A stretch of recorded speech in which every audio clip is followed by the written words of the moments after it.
144 साल बाद आए महाकुंभ, एक ही दिन में 10 करोड़ से ज़्यादा श्रद्धालुओं, 30 के करीब लोगों की मृत्यु हो जाती है। महाभगदड़ जो मीडिया का चेहरा कल रात नजर आया वो बहुत ही ज़्यादा घिनौना था।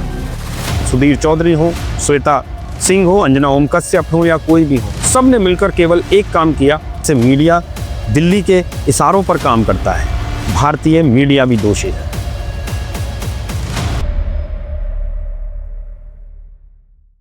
दोस्तों नमस्कार। 144 साल बाद आए महाकुंभ को लेकर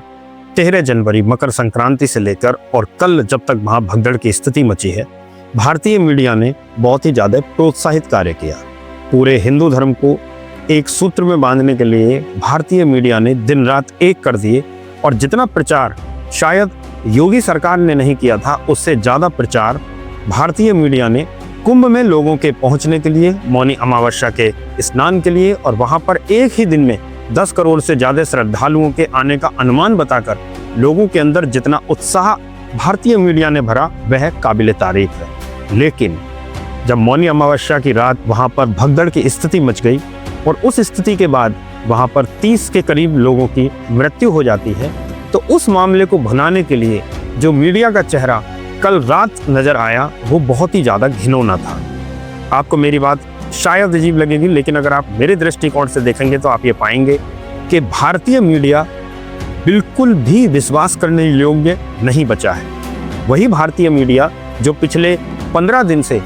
लगातार कुंभ में पहुंचने के लिए लोगों को अपने विशेष और एक्सक्लूसिव प्रोग्राम दिखा रहा था, पल पल की कवरेज वहां पर दिखा रहा था, व्यवस्थाओं के लिए सारे के सारे केवल और केवल पॉजिटिव सीन्स वहां पर दिखाए जा रहे थे, लोगों की पॉजिटिव बाइट्स दिखाई जा रही थी। कल वहां पर जब भारतीय मीडिया की वजह से इतनी ज्यादा संख्या में लोग पहुंच गए कि उन्हें संभालना मुश्किल हो गया और आवाजाही में किसी प्रकार की दिक्कत की वजह से वहां पर भगदड़ हो गई, तो उस मुद्दे के बाद जो भारतीय मीडिया का वहां पर चेहरा निकल के आया है वो बहुत ही ज्यादा घिनौना था। चाहे फिर उसमें आज तक हो, चाहे उसमें एबीपी न्यूज हो, न्यूज 24 हो, जी न्यूज हो, सुधीर चौधरी हो, श्वेता सिंह हो, अंजना ओम कश्यप हो या कोई भी हो, सब ने मिलकर केवल एक काम किया कि किसी तरीके से योगी सरकार को घेर लिया जाए और यह सिद्ध करने का प्रयास किया जाए कि यह पूर्ण रूप से प्रशासन का फेलियर है। प्रशासन का स्पष्ट रूप से मतलब योगी सरकार के फेलियर से जाता है। वह योगी सरकार जो पिछले 1 वर्ष से महाकुंभ की तैयारी कर रही है और जिसने कल की घटना के होने से पहले उन्हीं न्यूज चैनलों के अनुसार दुनिया का सबसे बड़ा आयोजन बहुत ही सुंदर तरीके से और बहुत ही शानदार तरीके से आयोजित किया। एक घटना होने के बाद मीडिया का जितना विकृत चेहरा वहां पर नजर आया है और जिस प्रकार से उन्होंने लोगों को डराया है, और वही मीडिया चैनल्स जो अब से उस घटना के होने से कुछ समय पहले तक बहुत बढ़िया क्लिप दिखा रहे थे, लोगों के बहुत जोश से भरे हुए भाषण दिखा रहे थे और वो ये दिखा रहे थे कि अरे 10 किलोमीटर चलना है तो क्या हुआ, 15 किलोमीटर चलना है तो क्या हुआ, हम स्नान करने आए हैं। और जब उनके प्रयासों की वजह से वहां पर इतनी ज्यादा संख्या में लोग पहुंच गए, तो मीडिया का इस प्रकार से अपने दर्शकों के सामने इतना गलत चेहरा कुंभ का रख देना आज मीडिया के ऊपर बहुत बड़ा प्रश्न चिन्ह लगाता है। ऐसा लगता है जैसे मीडिया दिल्ली के इशारों पर काम करता है। जब तक सब कुछ ठीक था, सब बहुत बढ़िया चल रहा था, लेकिन जरा सा योगी सरकार का गलत हुआ या प्रशासन का यहाँ पर फेलियर दिखा तो मीडिया ने तत्काल प्रभाव से प्रशासन को घेरना शुरू कर दिया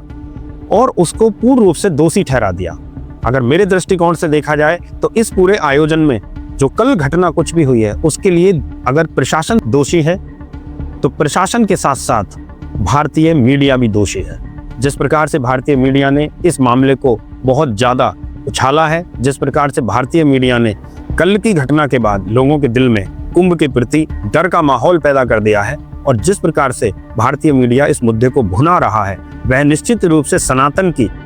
एकजुटता के लिए बहुत ही खतरनाक संदेश है। मैं अपने इस YouTube के छोटे से संदेश के माध्यम से केवल यही आप लोगों को बताना चाहता हूं कि आप एकजुट रहिए और अगर इस प्रकार की कोई घटना हुई भी है तो उसका अर्थ ये नहीं है कि प्रशासन के सारे प्रयास एकदम से फेल मान लिए जाएं। इतने बड़े आयोजन में इस प्रकार की घटना हुई है, यह जांच का विषय है और यदि किसी एक श्रद्धालु की भी जान गई है तो वह निश्चित रूप से बहुत ज़्यादा पीड़ादायक है। सरकार इसके लिए अपने स्तर से प्रयास कर रही है, लेकिन मीडिया चैनलों के दोगले व्यवहार से आप लोग हमेशा सतर्क रहिए। भारतीय दर्शक मीडिया के अक्सर बहकाए में आ जाते हैं और उसी की वजह से वो सब करते हैं जो मीडिया उन्हें दिखाता है। लेकिन आपको अपना बुद्धि और विवेक भी इस्तेमाल करना है।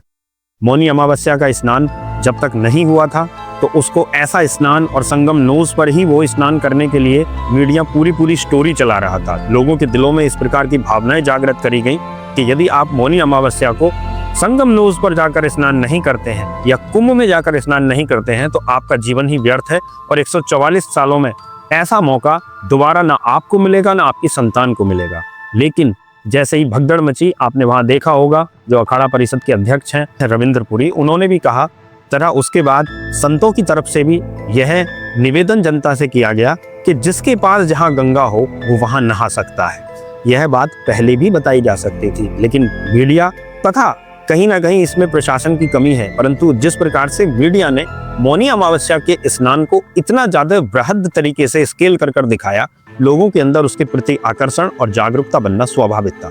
इसीलिए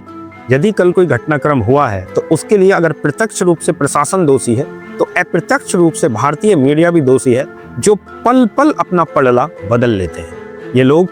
बिना थाली के वो चट्टे बट्टे हैं जिनका ना तो कोई ईमान है ना ही कोई धर्म है। इन लोगों को केवल और केवल अपनी टीआरपी से मतलब है। ऐसे भेड़ियों से, ऐसी मीडिया से आपको दर्शकों को सावधान रहने की आवश्यकता है। जय हिंद, जय भारत।